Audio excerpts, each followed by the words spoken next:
Here's an old mining structure from years ago, back in the early 1900s. You see this fence they have around it, the Forest Service put around it. This is an old shaft, and it's pretty deep. Pretty deep shaft. A lot of these guys came up years and years ago, and get you a picture of that down in there. But that's deep. That's about 40 feet deep or more. They were tough guys too, rough guys, to be able to survive in some of these conditions that they survived in. Look at down in there.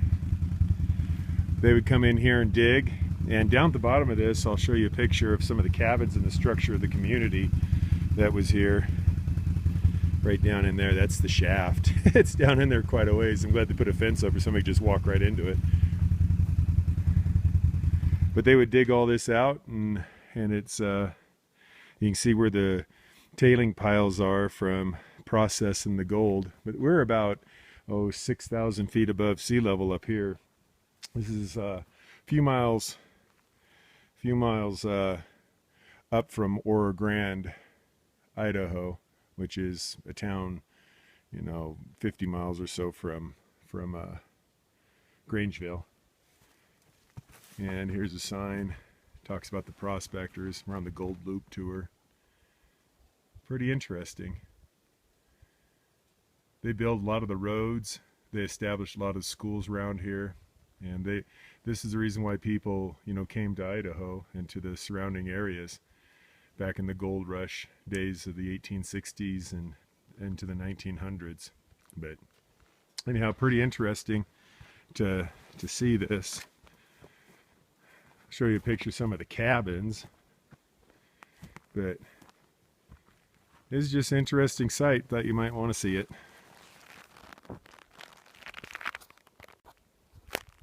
Here's the ruins of an old mining camp. It's just down the hill from, sorry for the light, from the one that I just showed you. But if you look over here, there's several buildings that are down in this area. There's another one back up the road, a big cabin. But back in here, there's several buildings that are down. If I get around those trees, you can see back up in through here, remnants of an old cabin. There's another one over the top of that little hill there. But this is an old mining operation. I don't know if they had a mill here or what they had here, but if you go up this road, you'll see where their shaft was at. It's caved in now, but you'll see where the shaft was at. And right over here through the trees, you see that little ridge that's running down there. That's one of the tailings piles. It's not a hill, that's a tailings pile. Here's another cabin right here that has fallen down, and now it's all overgrown by little aspen and stuff. But if you walked up that tailings pile, you'd come right to the mouth of the cave of the tunnel that they built, and that it was caved in. It's about a half a mile down the hill, directly down the hill from the previous one that I showed you. So I don't know if it's the same operation or what, but there was, 4 or 5 cabins in here. I like this kind of stuff. I don't know who they were here, but I'm sure they all had stories to tell. Pretty hardy men. This is a pretty rough country up in here to come to back in the day. But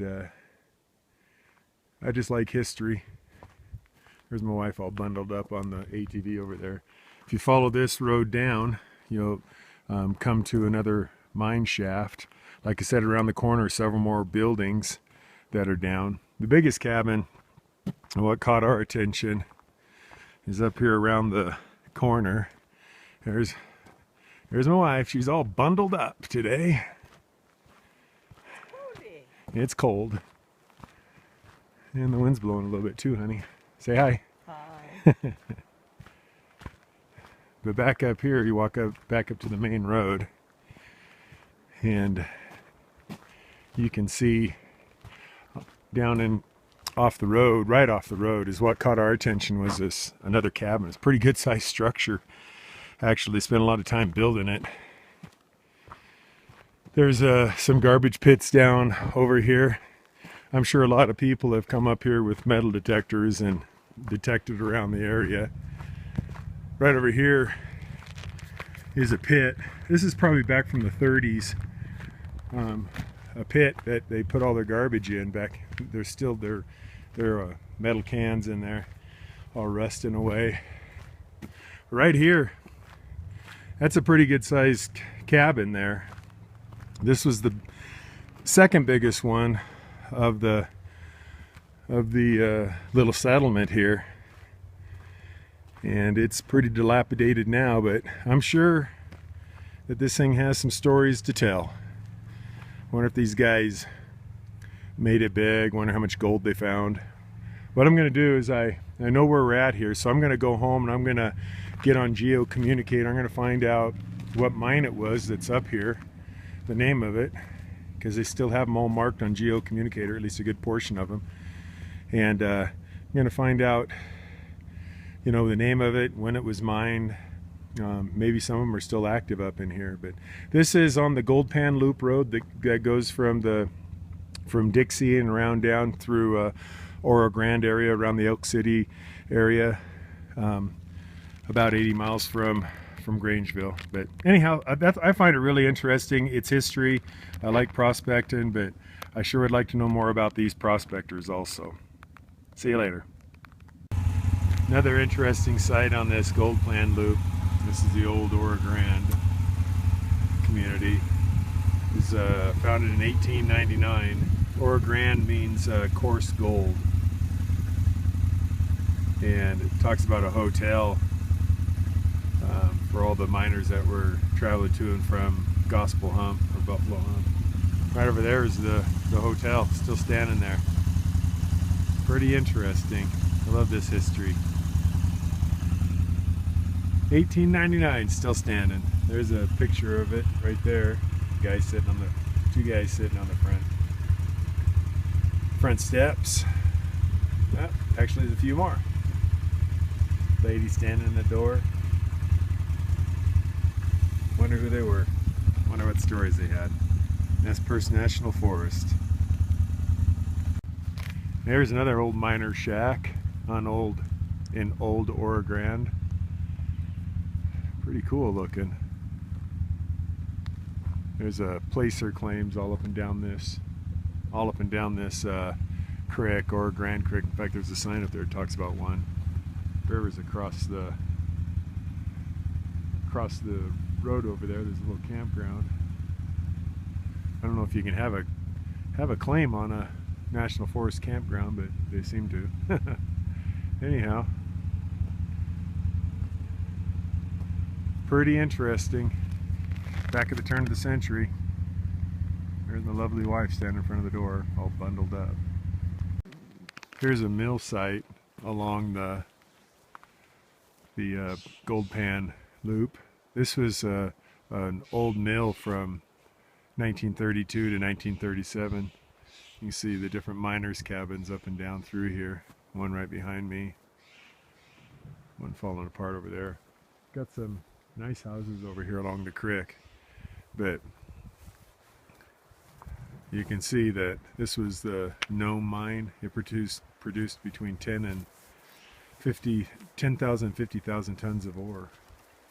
25 tons per day were milled. They used cyanide.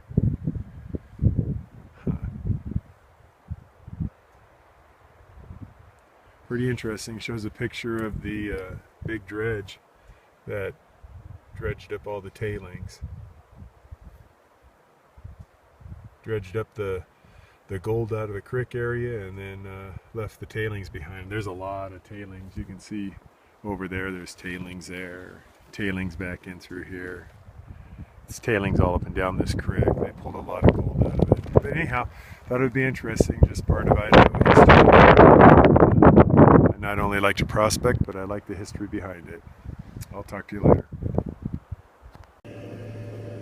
Okay, I'm going to try to show you now, then I'll take it over to Brother Mike to pan out. I got just thousands of little pieces in there. Some nice other chunkier pieces in there too. But you swirl this around and you can see, You just see all the thousands of pieces that are in there. Some nicer pieces and a lot of, just like I said, thousands of littler ones. Big, nice big one right there. Right down in there. Let me see if I can't get it segregated. Yeah, right there. See, that's a nice one there. But again, just thousands of pieces of gold in this. There's a nice shot of a little pile of it there. I got a whole bunch of it down in here. Just so many fine pieces. I'll take it to my brother. He'll run it through his little recovery sluice. Yeah, but I just kind of wanted to see what I had in there. Anyhow, thanks for watching. Hope you guys will find lots of gold. This is my last time out this year up to my claim. Next year I'm hoping I'll be on another claim. I own some land up on in a gold area around central Idaho. So might have some new types of gold to show you. I'll talk to you later.